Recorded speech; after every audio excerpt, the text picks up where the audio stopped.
These are not just garden gnomes. These become the mascots of your outdoor space. And gnomes have become so popular over the last few years, but I don't think anybody had done them to the level of cuteness that Barbara King did. And these are not tiny. These are over 20 inches in height, almost 21. They light up at night with the lantern that they're holding. The one that has the planter, I apologize, that's gone. That's sold out. So you order them according to the color of the lantern.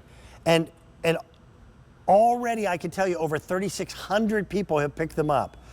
This is not solar. This is battery operated and rated for outdoor. And because it's not solar, it means it can be put anywhere. You can put this underneath a shade tree where a solar light would never get enough energy. But because it's got a built-in timer, it's going to turn itself on and turn itself off every single night. The one that I have in front of me is the sea glass. We also have a really pretty poppy red. And then we have cornflower blue. That's the cornflower blue. There's the poppy. Now, the red is by far the most limited. I had an opportunity to present this back on Monday, and the red took off. Now, what Barbara did is she matched the color of the lantern with this kind of scarce, sparse, little touches of paint that are up on the gnome's hat, but then look inside the little crevices, and you're going to see little bits of what appears to be moss growing. You know you're slow moving when moss grows on your hat. It's only a matter of days before that happens to me. Barbara is standing by, so I want to bring her back in. Barbara, thank you for letting me do this once again. I know we talked about it on Monday, gosh. but these are Yes. adorably cute. They really are. They're charming. They're the kind of pieces that add a sculpture to your garden, but also add that folklore of a story and add that beautiful glow of light with the lantern. So they are old world looking, inspired by the original gnomes that were hand carved in Germany and then started showing up in gardens in England. So they're old world inspired, but then they have this little twist of a modern element, having that shiny lantern.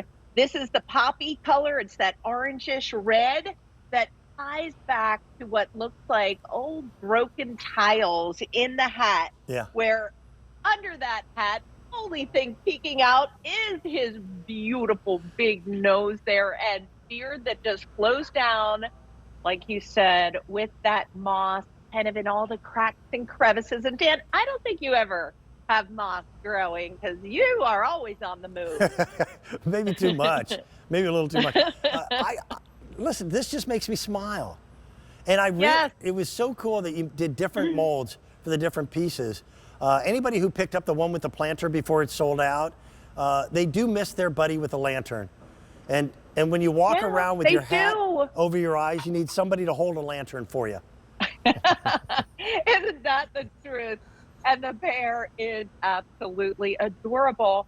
But having these in the garden is just something that's fun, but adding a different texture and sculpture to your garden is something that makes your garden unique, different, and fun. And then at night, they don't disappear. So I love putting them in surprisingly beautiful places, like down a path around the corner where you have that element of surprise, but it is done in this soft, natural, organic looking way of what feels and looks like cement. This is made out of a heavy duty resin, so it stands up to the elements of the weather and it doesn't blow down with a big gust of wind. And they add this charm that I just love. And so many people love naming their gnomes, moving them around to different areas, maybe of a woodland garden, that you just need something that adds a lot of personality. These gnomes are the way to go with that. Again, they become your mascot of your outdoor space. Oh gosh, yeah. They're characters that fit in very, very nicely. And They are. I know it's an outdoor piece, but I think this would be a charming piece to have in like a 3-season room.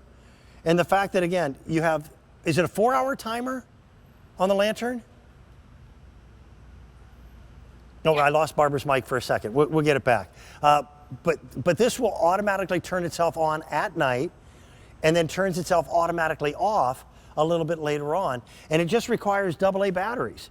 2 of those AA batteries. Absolutely. How long is the clock in this, the timer? It's a 4-hour timer in there, Good. so it's just perfect for our evenings. I have some customers that love it at their side door, the door that they use most, or the back door. I think it's just charming, and it just adds that little bit of ambient glow. It just looks pretty, charming, and it's sculpture. Also has that story, the folklore story of the gnomes originally carved in Germany, but they were known as these underground creatures that would come up and watch over your garden and watch over your harvest. So I do love that. And my friends, when they come over, they're always moving our gnomes to different areas in the garden. And I'll be like, well, where'd my gnome go? I don't know. Where'd he go? Yeah, they do need names. What's a good name for a gnome? What do you name a gnome? Earl. Eric. Who said Earl? Earl. You know what? I guess any name is good for a gnome. That's funny. Just have fun with it. There's a lot of hand workmanship. All of the paint is done by hand. Yeah. And I really like that the painting was sparse. It just made it look like at one time his hat was completely painted, but he's just that weathered. Like this has been outdoors for the longest of time. And that little touch of the faux moss in the cap and around their nose is just a charming way to do it. Now the one that I have in front of me, that's my sea glass blue or green. We also have a cornflower blue, which is a little bit more of a brighter traditional blue. And then by far, the most popular has been that poppy red. So take advantage of that sale price of $69.96. Bring a gnome home and put him out in your garden and enjoy. Coming up a little bit later on with Barbara,